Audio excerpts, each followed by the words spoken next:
ফটিকরায় শ্রীপুর গ্রাম পঞ্চায়েতের ২ নম্বর ওয়ার্ডের ৭ বছর ধরে এক গুরুত্বপূর্ণ রাস্তা বেহাল অবস্থায় পড়ে রয়েছে। স্থানীয়দের অভিযোগ, বহুবার মৌখিক ও লিখিত আবেদন জানানো সত্ত্বেও পঞ্চায়েত কর্তৃপক্ষ কোনো পদক্ষেপ নেয়নি। বর্ষায় ওই রাস্তায় হাঁটা তো দূরের কথা, বাইক বা অ্যাম্বুলেন্স চলাও অসম্ভব হয়ে পড়ে। অবশেষে ক্ষুব্ধ এলাকাবাসীরা সোমবার গ্রাম পঞ্চায়েত অফিসে তালা ঝুলিয়ে দেন।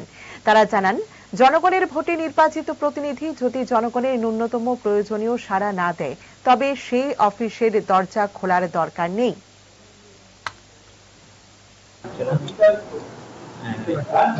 এই আশা দিয়েছে, আমরা ওই যে একটা আশা দেওয়া ওইব বলতে পারে, আমরা একটা ডাইসিশনে ওইব শিওর নেই না, তারা খালি এটি হয়েছে না, এটা শিওর কোনো দিন হয়েছে পারতাম না। এটা হচ্ছে গিয়া বহুত বড় কাজ, আমরা পঞ্চায়েতে এটা করাইতে পারতাম না, আমরা এটা অন্য প্রান্তে থেকে করাইতে লাগবো, এটা লইয়া আমরা ওই একটু আশা দিচ্ছি। আমরা মানে এটা আজকে আসলাম, আমরা একটা আশা লইয়া যাই যে ওই কাজটা হইব বা আমরা ডেট পাইমু বা এই মাসে হইব ওই আমরা আজকে বুঝতে লাগাইছিলাম, আমরা পাইছি না।